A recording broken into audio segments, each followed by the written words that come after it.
Então, gente, para iniciarmos a nossa matéria, primeiro a gente tem que ter bem vivo na nossa mente a estrutura do átomo, tá? Aquela estrutura básica, núcleo e eletrosfera. Então, quem que vai estar no nosso núcleo? Vai ter os prótons e os nêutrons. E quem que vai estar na eletrosfera? Os elétrons, tá? Então, aquela estrutura básica de átomo, a gente tem que saber que os elétrons ficam na eletrosfera e que os prótons e os nêutrons ficam no núcleo. E que um átomo ele é composto por esses dois ambientes, núcleo e eletrosfera, beleza? Mas, para o diagrama de Pauli, a gente tem que compreender bem a estrutura da eletrosfera, tá? Então, a eletrosfera, ela pode ser dividida em até 7 camadas. Então, um átomo pode ter até 7 camadas de eletrosfera. E quem são essas camadas? O K, L, M, N, O, P e Q. E cada camadinha vai ter um número máximo de elétrons que ela vai poder compor, que vai ser o 2, 8, 18, 32, 32, 18 e 8, isso respectivamente, tá? Então, olha só. Essa quantidade máxima de elétrons que cada camada pode suportar, ela vai estar dividida em subcamadas. Então, é como se nós tivéssemos uma camada geral e nós tivéssemos subníveis dentro dessas camadas. E são esses subníveis que nós vamos estudar. E quem são os subníveis? Eles vão ser identificados por S, P, D e F. Tá? E cada subnível ele vai ter um número máximo também de elétrons que vai compor. Então, vai ser respectivamente também 2, 6, 10 e 14. Então, vamos lá, gente. Vamos compreender como é que esse diagrama é estruturado e como é que a gente vai interpretar esse diagrama, tá? Então, primeiro a gente tem que entender que cada letrinha que está aqui, ela está correspondendo a uma camada eletrônica da eletrosfera. Então, se um átomo pode ter 7 camadas, essas 7 camadas estão sendo representadas aqui, do K até o L, tá? E também está sendo disponibilizado a quantidade de subníveis que cada camadinha pode ter. Então, essas letrinhas aqui do lado, ela está indicando cada subnível que cada camada tem, tá? Então, olha só, esses números do 1 ao 7, esses números a gente chama de número quântico, tá? E esse número, ele representa a camada que os subníveis estão. Então, o número quântico 1, ele corresponde à camada da eletrosfera K, a primeira camadinha. O número quântico 2, ele corresponde à segunda camada da eletrosfera, a L, e assim sucessivamente, até chegar ao número quântico 7, tá? Então, cada subnível ele vai ser representado por um número quântico que corresponde à camada da eletrosfera que ele está inserido, tá bom? E os subníveis, gente, eles podem ser até 4, tá? Então, pode ser o S, o P, o D e o F, tá? Que nem aqui, ó, na camada N, ela tem todos os subníveis, ó. S, P, D e F. Então, os subníveis das camadas eletrônicas serão somente até 4 subníveis. S, o P, o D e o F. E cada subnível também vai ter um número máximo a ser comportado. Por exemplo, olha, o S, ele só pode comportar 2 elétrons. O subnível P, ele só pode comportar 6 elétrons. O subnível D, ele só pode comportar 10 elétrons. E o subnível F, ele só pode comportar 14 elétrons, tá? E como é que os elétrons são distribuídos em toda essa estrutura? Então, vendo essas flechinhas aqui, que elas vão na diagonal, é porque a distribuição se dá em ordem decrescente. Mas se é decrescente, a gente tem que ter um valor para poder fazer a distribuição.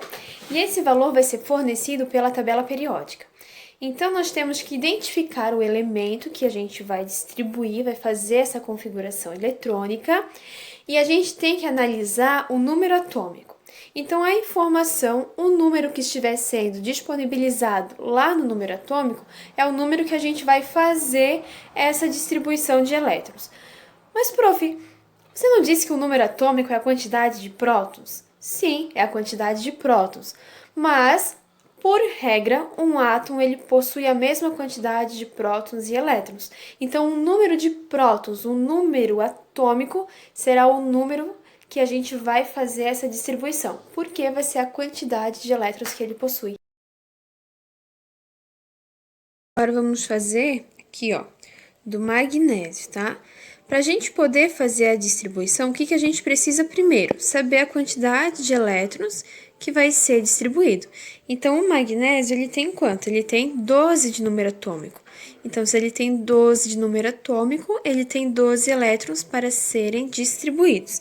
Então, nós vamos colocar aqui, ó, magnésio, 12 elétrons para serem distribuídos, beleza? E daí nós vamos fazer essa distribuição consultando o diagrama de Linus-Pauling, tá? E como é que acontece a distribuição? De cima para baixo. Então, a primeira camadinha ali, ó, que vai ser feita a distribuição é a camada K, com o número quântico 1 e o subnível S2, certo? Por que S2?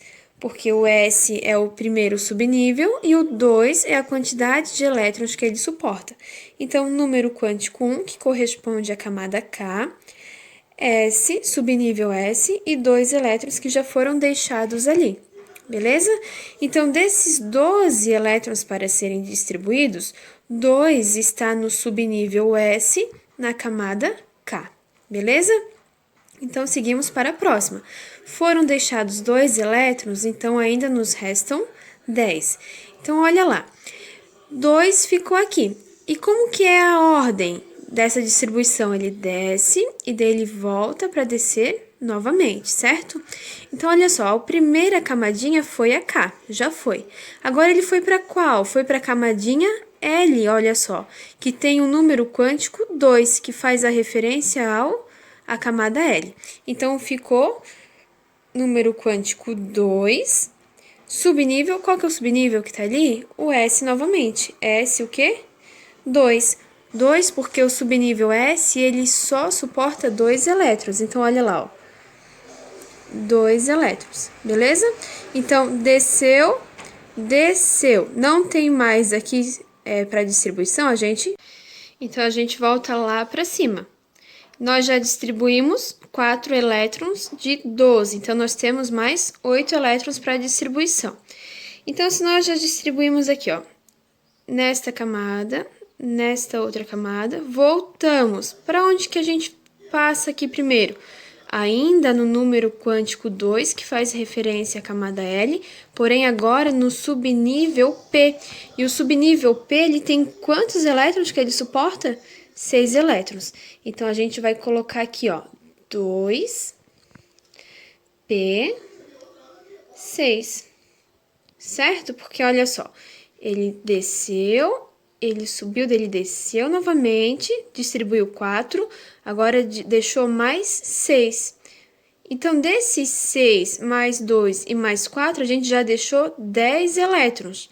Só que nós temos 12 para distribuição, então ele vai ter que descer mais um pouquinho.